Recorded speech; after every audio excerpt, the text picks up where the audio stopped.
Je, je suis, je suis la représentante de l'équipe locale du CCFD Terre sur Terre de Bergerac, qui accueillons donc nos deux amis de Palestine dans le cadre de la semaine, ou plutôt du Festival des Solidarités Internationales, l'ancienne semaine de la Solidarité Internationale qui maintenant s'appelle le Festival des Solidarités. Alors, ce qui a été proposé, c'est que ces deux amis de Palestine soient orientés, enfin viennent dans le sud de la France. Donc ils viennent sur Bergerac, Bordeaux, ensuite ils iront à Toulouse et ensuite ils finiront par Marseille, avant de repartir sur Paris pour rejoindre leur pays. Jamal et Johanna, Johanna, bonsoir. Bonsoir. Bonsoir. On est ici, vous êtes ici ce soir à Bergerac, à la chapelle Saint-Luc, pour une soirée de rencontre avec la population. Est-ce que déjà vous pouvez nous dire où vivez-vous? انتوا الليلة موجودين هون ببرجراك بصالة سان لوك مع السكان. إذا ممكن تقولوا لنا وين عايشين أنتوا؟ اسمي جهينة صيفي وأنا عايشة في عكا. Je m'appelle Johanna Saifi, je vis à Saint-Jean-d'Acre. وأنا هون اليوم هيك لأحكي على وضع الفلسطينيين اللي عايشين في داخل إسرائيل. Je suis ce soir ici pour parler de la situation que vivent les Palestiniens qui sont à l'intérieur d'Israël. وبالذات في مدينة عكا اللي بتتعرض لمشاريع التهويد وتهجير الفلسطينيين اللي عايشين منها. Et plus spécialement, je voudrais parler de la ville de Saint-Jean-d'Acre qui subit plus que toute autre ville le processus de judaïsation d'où les Palestiniens sont obligés de partir de leur ville. Colonisation. Judaïsation. And Jamal? شكرا كثير. أنا سعيد جدا أن إحنا موجودين هون مع هؤلاء السكان وشكرا لاستقبالهم إن هون بفلسطين من فلسطين. Merci, je suis très content d'être ici avec les habitants et nous les remercions pour cet accueil pour les Palestiniens. اسمي جمال جمعة من القدس. أنا منسق الحملة الشعبية لمناهضة الجدار والاستيطان. Je m'appelle Jamal Jouma, je suis de Jérusalem et je suis le coordinateur de la campagne Stop the Wall, c'est-à-dire arrêter le mur de séparation. Bien, sur le papier de présentation, pour Johanna Saifi, comme pays, on a Israël, et pour Jamal, la Cisjordanie. Quelle différence vous faites, vous, actuellement? Enfin, comment vous vous identifiez ou comment, parce que vous êtes présenté, vous habitez à Saint-Jean-d'Acre, mais je remarque sur le papier Israël et Cisjordanie. Alors, est-ce que vous vous connaissez? Comment vous vous connaissez? Et pourquoi vous souhaitez intervenir sur le processus de judéisation, que vous avez dit, non pas colonisation, à Saint-Jean-d'Acre? على ورقة التعريف كاتبين إن جهينة صيفي جاي من إسرائيل من سان جان داك وجمال جمعة جاي من الضفة الغربية. انتوا إذا كنتوا أول شيء التقيتوا قبل وبتعرفوا بعضكم وليش انتوا الليلة موجودين هون تتحكوا عن قصة التهويد مش الاستيطان عم تحكوا عن تهويد. C'était quoi la fin de la question? Sur le processus de judéisation. Oui, j'ai dit ça d'ailleurs. اوكي لا يعني مهم انه نوضح انه احنا عم نحكي على على التهويد بس احنا عم نحكي على الاحتلال وعم نحكي على الكولونيالية داخل اسرائيل، فالمواضيع كلها مرتبطة في بعض وكتير طبيعي انه انا وجمال هون نشرح على الوضع القائم في البلاد حتى نوضح الصورة للوضع العام. لا Donc c'est vrai, nous sommes en train de parler de judaïsation, mais en fait c'est la colonisation et c'est normal qu'on soit ici tous les deux aujourd'hui pour que nous parlions clairement et pour bien expliquer la situation de ce qui se passe là-bas. يعني احنا التقينا بس هون في فرنسا مع بعض، احنا بنسمع عن بعض بس التقينا هون حقيقة بهذا المشوار. Nous ne connaissions pas avant, mais nous nous sommes rencontrés ici pendant notre voyage en France. Bien.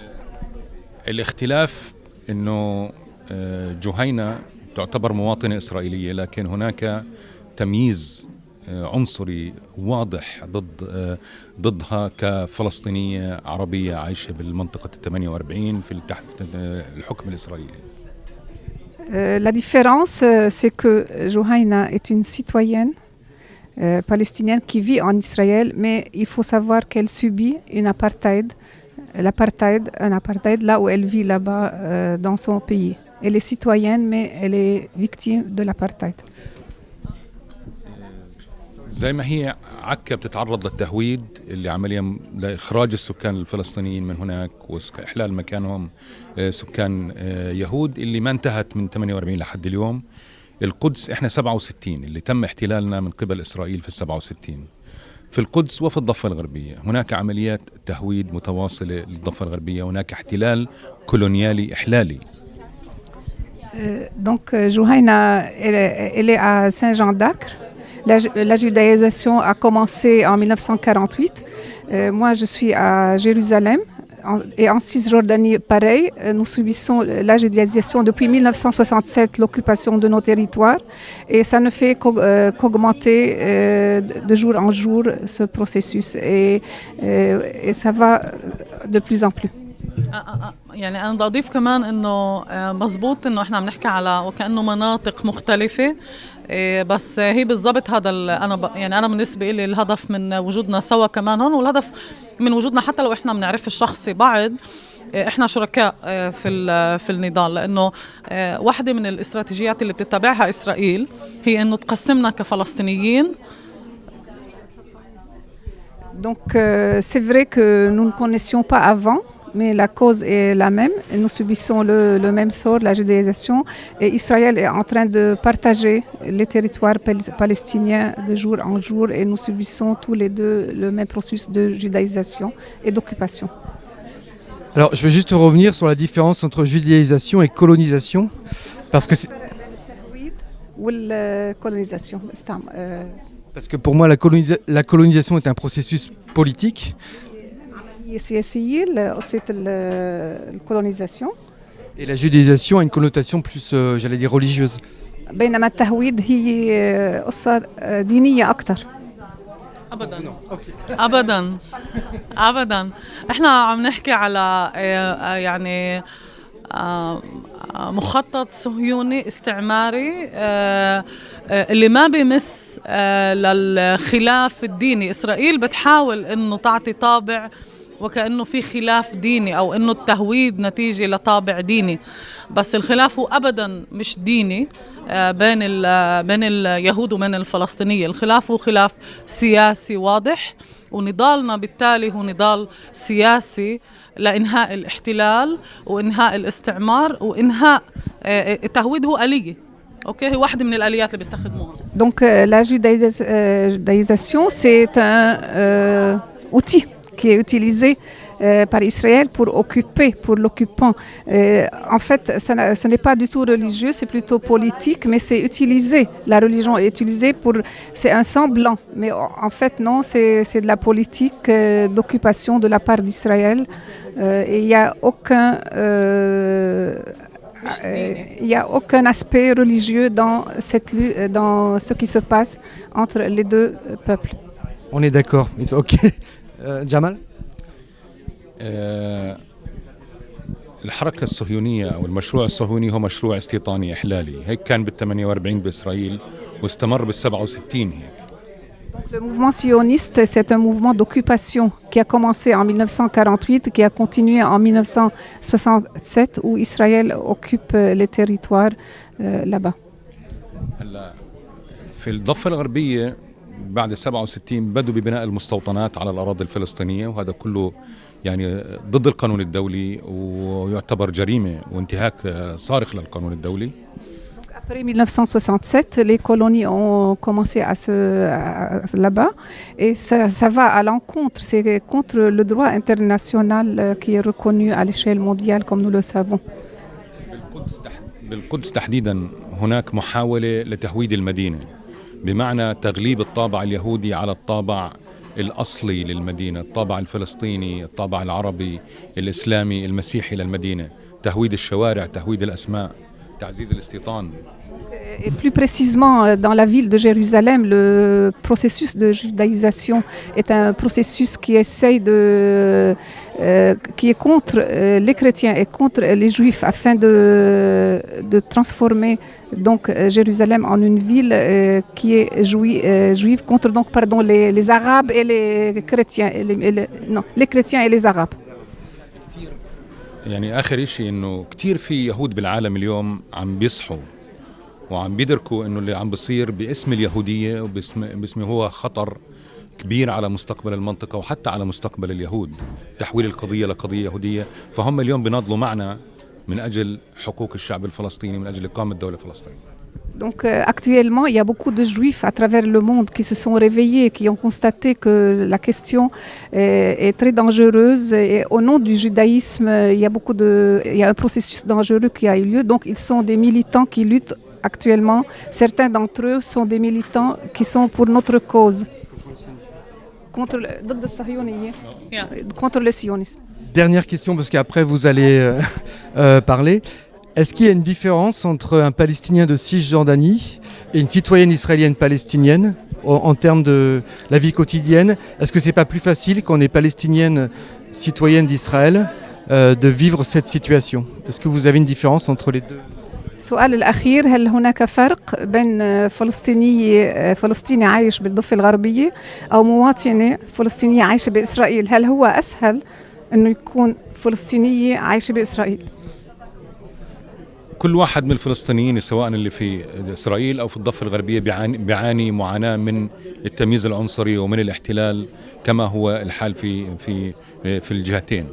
لكن ممكن واحد يكون في عنده بعض الميزات لأنه بيحمل هاي الجنسية الإسرائيلية أكثر من حدا اللي ما معه هاي الجنسية وبالتالي يعامل وكأنه عدو. Que ce soit d'un côté ou d'un autre, les deux subissent l'apartheid, que ce soit en Cisjordanie ou en Israël. Mais la différence, c'est peut-être au niveau des privilèges. Peut-être que, vu la citoyenneté israélienne, on a quand même quelques droits ils ont des droits qui les protègent plus ou moins. أنا بفكر إنه أنا بالنسبة لي ما في فرق بالهرمية لما بنحكي على قمع شعب أو قهر شعب. فكل الشعب الفلسطيني مقموع ومقهور سواء كان في الداخل أو كان في الضفة أو في غزة أو في الشتات. Donc pour moi, il n'y a pas de différence quand on est palestinien du point de vue hiérarchie. Il n'y a pas de différence. Les Palestiniens subissent l'oppression, donc ils sont opprimés, qu'ils soient en Cisjordanie ou en Israël ou dans la diaspora. Ils sont tous opprimés au même degré. إسرائيل بتستخدم أدوات مختلفة، بتستخدم آليات مختلفة، لكن هي بالأخير نفس النهج ونفس السياسة اتجاه الفلسطينيين. بوافق مع جمال إنه في اختلافات، بس هي الأدوات مختلفة لكن السياسة والاستراتيجية هي ذاتها. Donc les outils sont peut-être différents. Je suis d'accord avec Jamal que on subit la même chose, mais la stratégie est la même. C'est les outils qui sont différents.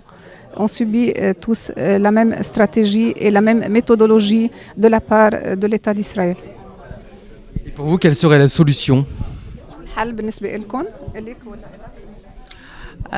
الحل بالنسبة لي إنه يكون حل عادل حقيقي بالنسبة للفلسطينيين.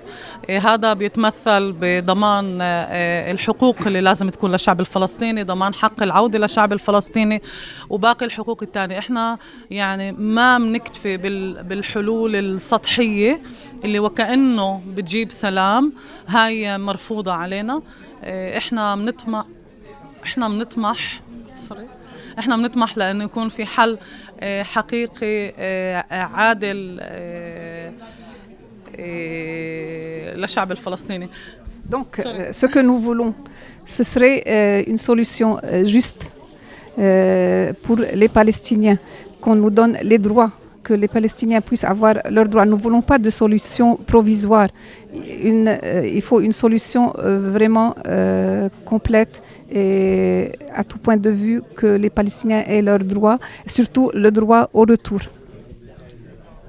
أنا أعتقد الحل الحل بيبدأ من اعتراف إسرائيل بمسؤوليتها عن نكبة الشعب الفلسطيني أولاً.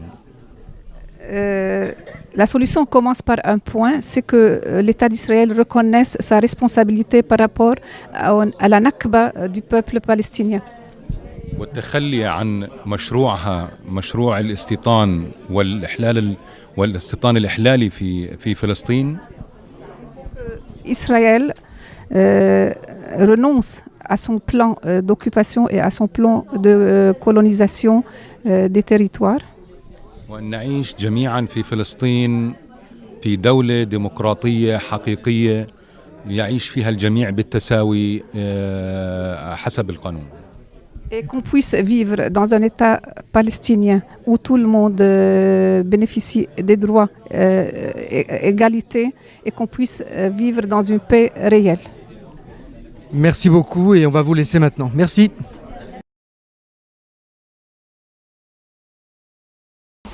Et quelle action mener, effectivement. Est-ce qu'ils ne sont pas tributaires aussi du réchauffement climatique? Parce que parfois on nous dit le Jourdain est dans un état lamentable et on risque d'avoir de gros problèmes d'eau.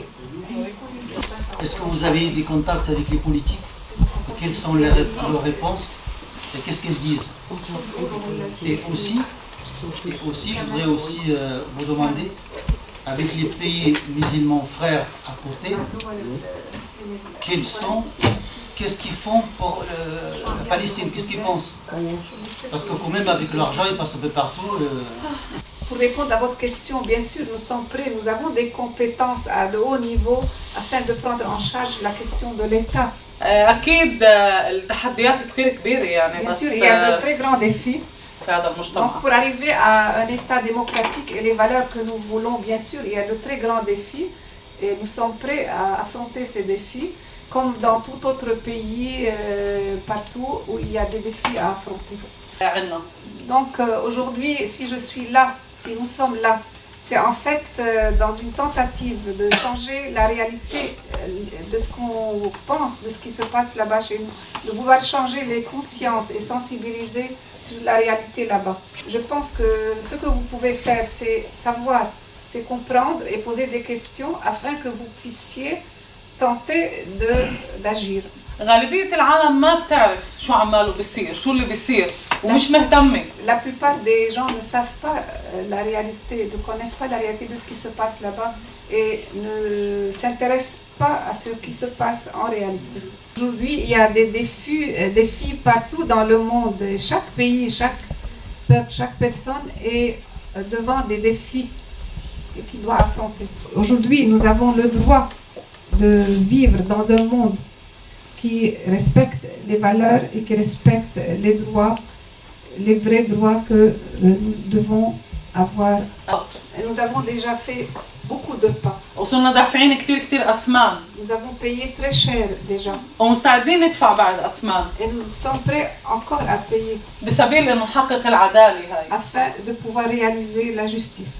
Donc nous, c'est pas vers les politiciens, que ce soit arabes ou non, que nous, c'est pas sur eux qu'on va compter. C'est pas un combat arabe, c'est pas un combat musulman juif. Donc c'est un combat entre un côté un peuple qui est sous l'occupation et d'un autre côté un peuple qui est l'occupant. En tant que peuple, et elle dit peuple au pluriel, nous avons la force, la possibilité de lutter, de questionner. Pas plus loin qu'hier, il y a quelques politiciens qui ont été interdits d'aller en Israël pour le seul fait qu'ils étaient contre Israël pour la cause palestinienne. Ils étaient encore à Paris à l'aéroport et ils ont été menacés que s'ils arrivaient en Israël, ils allaient être arrêtés. Du coup, le ministère de l'Intérieur français leur a conseillé ou leur a plutôt demandé de ne plus prendre l'avion. Moi, je trouve que c'est un très bon pas du point de vue politique, dans la mesure où l'État d'Israël, qui revendique être la seule démocratie dans la région là-bas, il empêche ceux qui sont pour une telle cause de venir et visiter Israël sur le terrain là-bas. Donc j'aimerais bien qu'il soit clair pour vous que l'État d'Israël nous poursuit pour nos simples activités en tant que politique, militant politique, il faut que vous sachiez ce qui se passe en réalité de la part de l'État d'Israël. Donc, je vous ai parlé de ma ville, Akka, Saint-Jean-d'Acre. Il faut savoir que Akka est jumelée avec 2 villes françaises. Donc, je pense que vous, en tant que citoyen, vous payez des impôts, vous êtes des citoyens français, vous avez le droit de questionner des questionnements envers vos élus, avec qui ils font le jumelage, avec quelle puissance là-bas, avec quelles autorités, et ces autorités avec lesquelles les élus sont jumelés, quelles sont leurs pratiques envers le peuple palestinien là-bas sur le terrain. الحديث على مدينتين على مدينة لاروشيل. Donc les 2 villes françaises, d'abord il y a La Rochelle. والحديث على بفكر هو حي بجانب باريس هو سان موندي. Et je pense que c'est un quartier dans la banlieue parisienne, Saint-Mandé, qui peuvent générer un changement dans une telle réalité. Pour répondre à la question de madame, là, on peut tout simplement aussi dans les magasins boycotter les produits en provenance d'Israël. Parce que là, ça va les toucher. Hein. On n'est pas assez conscient de ça. Vous avez la documentation sur le BDS qui est à la table là-bas. Le boycott